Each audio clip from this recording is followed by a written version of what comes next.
Salut à tous, on est sur le numéro 28 d'ID Talks et aujourd'hui je l'ai intitulé « Le retour du papier et le pouvoir des résidences secondaires ». J'imagine que ça ne veut pas dire grand chose pour vous. Eh bien, on va découvrir tout ça ensemble. ID Talks 28.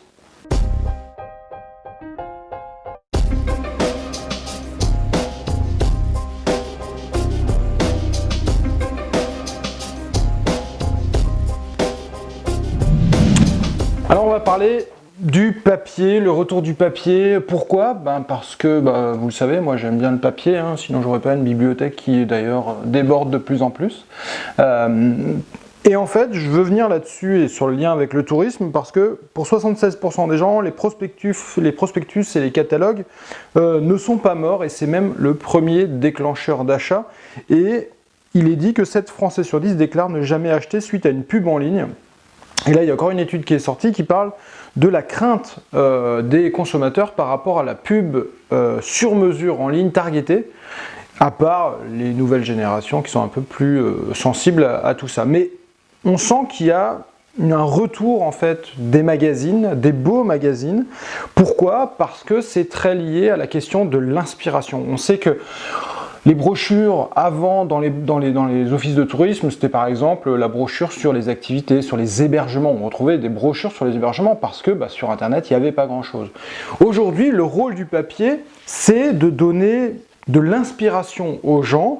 Là, on est sur le Consumer Mag du Tarn, qui est vraiment sympa, et je vais revenir dessus, mais on fait le lien entre ces magazines papier et les marques de destination parce qu'on va pouvoir, à travers un magazine, à travers la matière qui est utilisée, à travers le contenu, à travers la typologie, à travers plein de choses, d'éléments qui vont en fait traduire le positionnement et la plateforme de marque d'une destination. Et ça en ligne, c'est quand même beaucoup plus compliqué parce que le papier, il a une matière, il a une odeur, c'est quelque chose de tangible. Et ça, on sent que ça revient. Et quand on regarde des magazines, donc celui-là du Tarn que j'aime beaucoup, que j'ai découvert en discutant avec Sandrine Mercier qui a fait le contenu dedans, donc Sandrine Mercier, magazine aller-retour, elle me disait que justement il y avait des images hyper qualitatives et on sent dedans que ça respire le terroir, ça respire le côté paisible, on a envie de se poser dans ces paysages, dans la ville d'Albi, etc. C'est doux et chaleureux, ça correspond un peu, on a envie d'y aller en couple sans les enfants et d'aller se poser, chiller un peu, ça correspond vraiment bien et le magazine rend parfaitement en fait cet état d'esprit-là. Sinon, il y en a un autre qui est plus chez nous, ici dans l'Isère, celui-là c'est le numéro 2 là, qui vient de sortir, et on sent que c'est complètement différent, le papier il est vraiment pas pareil, et c'est beaucoup plus, il y a des visuels avec pas mal de dessins et tout ça, on sent qu'il y a un côté très familial. Ils veulent pousser vers les familles, vers les week-ends voilà, avec par exemple des petits dessins, les listes emblématiques des espèces de l'Isère. C'est assez intéressant justement aussi dans ce côté, on lit avec le ciblage qu'on veut amener. Et donc, pourquoi moi je pose la question de l'intérêt de ça par rapport à des résidences secondaires, c'est qu'on se pose beaucoup la question de l'efficacité et comment on pousse les résidents secondaires à venir découvrir le territoire et à faire en sorte que les gens qui viennent chez eux, soit leurs potes, soit la famille, soit des gens qui sont sur Airbnb, ils viennent découvrir et s'inspirer un peu par rapport à ces magazines-là. Et là, on pense qu'il y a un vrai truc à jouer. Là, encore le dernier de celui de Grenoble qui s'appelle Inside, avec Olivier Giroud en lien avec la Coupe du Monde, parce que Olivier Giroud est grenoblois. Et donc, on est un peu plus sur des choses transversales, mais très quali, papier glacé, etc. Assez intéressant, mais beaucoup plus transversal, mais ça donne des idées de resto, de grands chefs, etc. Et ça, tout ça, c'est de l'invitation au voyage. Il y en a un qui a tout compris aussi sur l'invitation au voyage, c'est Voyageurs du Monde, qui a son magazine, ça va direct dans la bibliothèque, Vacances, avec des magnifiques images. Là, on est complètement sur l'inspiration au voyage. Il n'y a pas de produits touristiques qui sont mis en avant. On se dit que les gens, s'ils sont intéressés, après, ils vont aller sur le site de Voyageurs du Monde, ils vont chercher un voyage en lien avec tout ça. Très quali, magnifique docu. Et enfin, autour de tout ça, on peut se poser la question des magazines qui sont, pareil, ça rentre directement dans la bibliothèque, les nouveaux magazines comme ça, qui sont papier magnifique, payant. Les Others, là, c'est 16 € le numéro, c'est tous les trimestres. Et on est sur des superbes histoires, des visuels magnifiques. Ça aussi, ça cartonne. Enfin, moi, je trouve que c'est vraiment très quali, très intéressant en fait à lire. On a envie de se poser, de regarder tout ça. Et on peut se demander aujourd'hui, est-ce qu'on doit faire du magazine payant? Est-ce qu'on doit faire du magazine gratuit pour justement essayer de pousser le consommateur?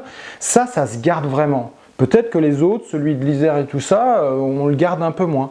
Et ça, c'est une vraie réflexion qu'on pourrait avoir en fait là-dessus. Donc les Others, je vous invite aussi à regarder ça. Donc ça, c'est mes réflexions aujourd'hui sur comment on fait le lien entre le magazine papier et derrière la consommation des résidences secondaires et de leur hôte. Est-ce que vous avez testé des trucs sur vos territoires? Je serais vraiment intéressé de savoir si ça marche ou si ça marche pas. Aujourd'hui, je me pose encore un peu des questions. Donnez-moi vos avis, vos commentaires et discutons de tout ça.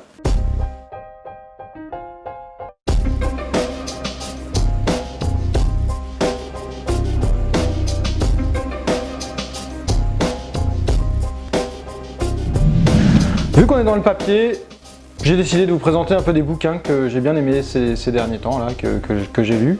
Le premier, c'est une BD. Je suis pas très BD moi en général, mais ça je l'avais lu dans Ouzbek Erika. C'est une BD qui s'appelle The End de Zep, donc quand même un dessinateur assez connu, et qui parle de un peu la fin du monde, mais sous un angle avec la nature qui a un vrai rôle à jouer. Très sympa à lire, ça se lit bien sûr très vite comme une BD, mais voilà, les dessins sont top, c'est hyper intéressant, la philosophie du livre, je valide, très sympa. Un gros livre que m'a été conseillé par Sandrine Mercier, dont j'ai déjà parlé dans ce numéro, qui s'intitule On va déguster la France par François-Régis Gaudry, France Inter. Et en fait, c'est un très beau livre où il y a des recettes, il parle de tout le terroir français, de toutes les régions.